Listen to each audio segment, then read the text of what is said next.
Section 1. There's a kind of silence lakes know how to keep. Not the peaceful kind, no, that's just quiet. I'm talking about the kind of silence where you can hear your own heartbeat or hear a conversation clearly from across the lake. A silence that follows you indoors and settles in your bones. The kind you feel mostly in late summer, when the sun sets early and the water goes still like a black mirror. That's the silence that's lived with me since the day my parents disappeared. It happened 3 years ago, at the lake house in Wisconsin, the one they'd owned since before I was born, the one they never wanted to leave. But time isn't kind to old bodies. Dad's knees were a mess, and Mom had begun losing track of where she was. So we'd made the hard choice. Pack up their home, sell what we could, and move them to a facility with nurses and schedules and call buttons.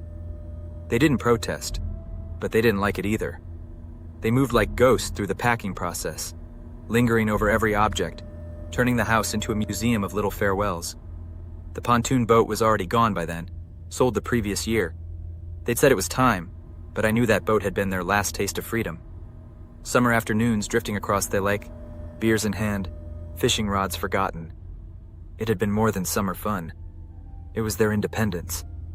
So when I saw a pontoon boat headed for our dock that day, silver-trimmed, gleaming in the setting sun, I called for them, thinking it might lift their spirits. It wasn't just the boat that caught my eye. It was the people on it. Old folks, a dozen or more. Laughing, drinking, waving. Some were dancing to music I couldn't hear. It looked like a floating reunion. Strange, I thought.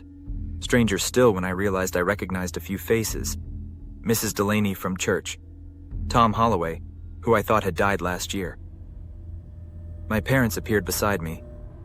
They didn't say a word, just nodded at each other with a kind of silent understanding. Then they moved fast, faster than they had in months, grabbing jackets, heading for the dock. I followed, confused. The boat glided in like it belonged there. No rope, no anchor, just a smooth stop against the dock. The man at the wheel wore sunglasses, a Hawaiian shirt, and a faded fishing hat, smiling like he knew something you didn't. "Quarter each," he said casually. "All aboard." "What?" I laughed. "A quarter? For what?" "For everything," he replied. Mom turned to me, her eyes soft. "Sweetheart, go grab 2 quarters from your dad's dresser. Top drawer." It felt absurd, but the people on the boat were all smiling, urging me. "Hurry!" they shouted. "Don't let them miss it!" I ran, grabbed the coins, handed them over. My parents hugged me like they were headed to war, not a joyride. "We love you very much," Mom whispered. "Trust us. This is the best way." "What does that mean?" I asked. But they were already stepping aboard. The captain accepted their quarters with a nod and pushed away from the dock. As the boat pulled out, my parents waved, drinks already in hand, smiling, laughing in a way I hadn't seen in years. Then the boat rounded the wooded peninsula, and I lost sight of it. Section 2. I waited on the dock for hours, until the mosquitoes came out, until the sky darkened and the lake turned to glass. I finally called the police.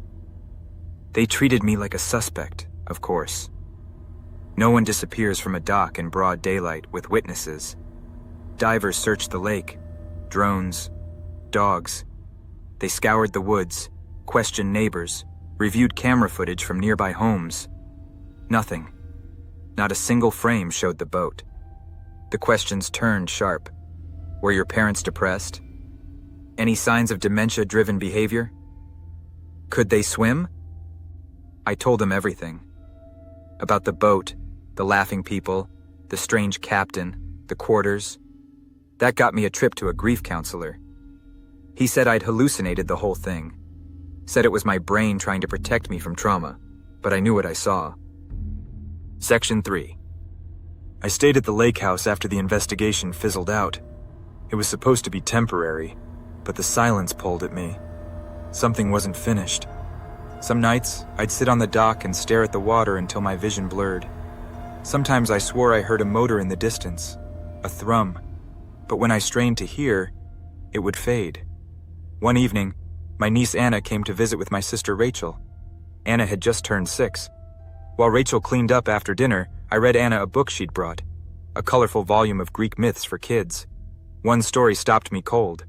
A simple retelling of Charon, the ferryman who carried souls across the river Styx for a single coin. For a single coin, he takes you to the place where pain no longer follows. The book meant it as a bedtime story. I felt my skin go cold. That night I searched online. Variations of Charon in different cultures. Always a fare, always a price, always a choice. Section 4. The next summer, it returned. August 15th, sunset. I heard it first.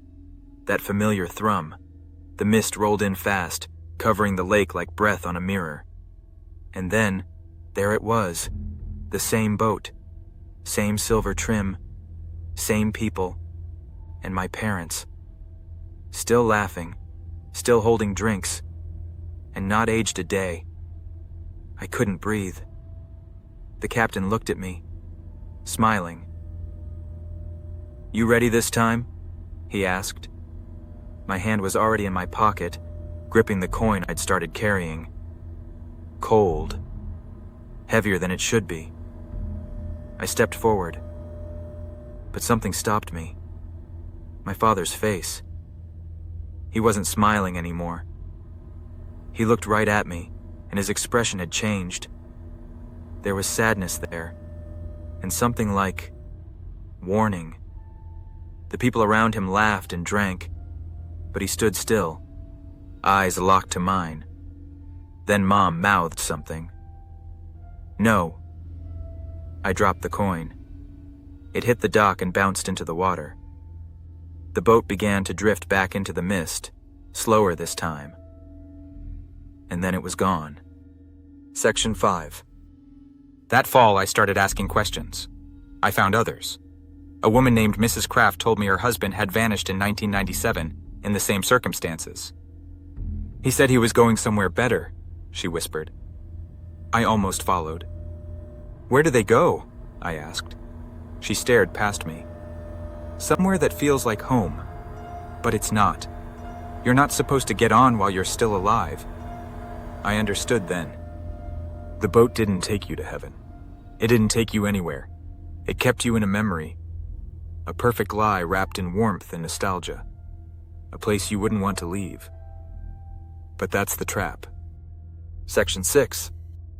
A year later, I found the coin again. I hadn't touched it since I dropped it that day. But one morning it was on my pillow. Same coin. Same cold. I locked it in a drawer.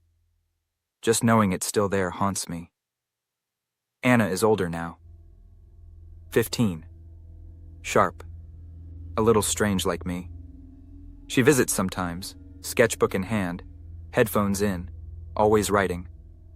Last night, I found her standing on the dock at sunset, just like I had been all those years ago. She didn't turn when I approached. "Uncle John," she said, "do you ever feel like there's somewhere else you're supposed to be?" I said nothing. I had a dream. A man in a hat said I just needed a quarter. He said, "You'd understand." My mouth went dry. He said, "We could all be together again." She was looking at me, and I had no idea what to tell her. The boat is there, waiting. Not for the dead, for the tired, the grieving, the nostalgic. Those who miss something so badly they'd pay anything to have it again. Even their soul, even their future. Section 7. I write this now because I don't know how much longer I can say no. Each year it comes. Each year it gets harder. The boat offers peace, comfort, familiar faces. It whispers, all it takes is a quarter. But it's not a ride. It's a trap. A perfect loop of memory, replaying until the self dissolves. If you ever see it, don't board. If you ever hear the motor thrumming hollowly, don't listen. If someone offers you a coin on a dock, don't take it, no matter how much you miss them, because they're already gone. And if you follow, so are you.